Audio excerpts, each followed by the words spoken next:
ઉપલેટામાં માનવ સેવા અન્ન ક્ષેત્ર તેમજ રણછોડદાસ આશ્રમ આંખની હોસ્પિટલ દ્વારા ગુરુ નાનક હોલ ખાતે સર્વરોગ નિદાન કેમ્પ યોજાયો। કેમ્પમાં કુલ 200 થી વધારે દર્દીઓએ આ સેવાનો લાભ લીધો હતો। તેમાંથી 30 લોકોને આંખના ઓપરેશન માટે રાજકોટ મોકલવામાં આવ્યા હતા। આ કેમ્પમાં આંખોના ઓપરેશન સિવાય દાંતને લગતા રોગોની સારવાર તેમજ હાથ પગ કમર મણકાના દુખાવા નસ દબાવી જેવા અનેક વિવિધ રોગોનું સારવાર નિદાન કરી આપવામાં આવ્યું હતું।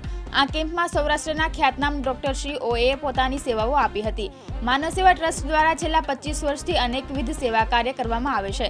સંસ્થા દ્વારા ઉપલેટા શહેરમાં દરરોજ ફિઝિયોથેરાપી કેમ્પ, સુજોગ સારવાર નિદાન કેમ્પ તેમજ કોઈપણ પ્રકારના દુખાવાના કેમ્પનું પણ આયોજન કરવામાં આવે છે। મારું નામ છે વ્યાસ ભાર્ગવ કિશોરચંદ્ર, ગામ ઉપલેટા। સર્વે ભવંતુ સુખિનઃ, સર્વે સંતુ નિરામયા, સર્વે ભદ્રાણી પશ્યંતુ મા કશ્ચિત ભાગ ભવે। આ સરસ મજાના શ્લોકની સાથે કે બધાનું કલ્યાણ થાય, બધાનું હિત થાય, બધા જ નિરોગી રહે, એના માટે શ્રી માનવ સેવા ટ્રસ્ટ સંચાલિત આ કેમ્પની અંદર અમારા દાદા શ્રી તુલજાશંકર દયાશંકર વ્યાસ, મારા દાદી શ્રી પ્રભાબેન તુલજાશંકર વ્યાસ, એમના સ્મરણાર્થે મારા પિતાશ્રી કિશોરચંદ્ર વ્યાસ તરફથી આજના દાતા અમે કેમ્પના બનેલા છીએ।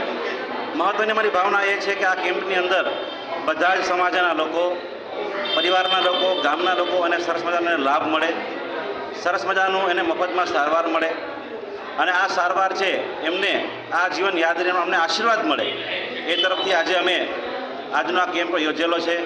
અમે તો માત્ર દાતાઓ છીએ, પરંતુ આજે કેમ્પનું આયોજન કરવામાં માનવ સેવા ટ્રસ્ટ છે એમના જે પ્રમુખ છે લાલજીભાઈ, એ લાલજીભાઈનો પણ અમે આભાર માનીએ છીએ આ તકે। સાથે એમનો જે ટીમ છે એ ટીમનો પણ આભાર માનીએ છીએ અને આપ સૌને પ્રાર્થના કરીએ છીએ કે આવા નવા સામાજિક કાર્યો અમે વારંવાર કરતા રહીએ, સમાજને ઉપયોગી બનીએ, એવી ભાવના રહે। આપ સૌનો ખૂબ ખૂબ ધન્યવાદ અને વધુમાં વધુ લોકો આ કેમ્પનો લાભ લે એવી અમે ભાવના રાખીએ છીએ। ધન્યવાદ। વિપુલ ધામેચા, દિવ્યાંગ ન્યૂઝ, ઉપલેટા।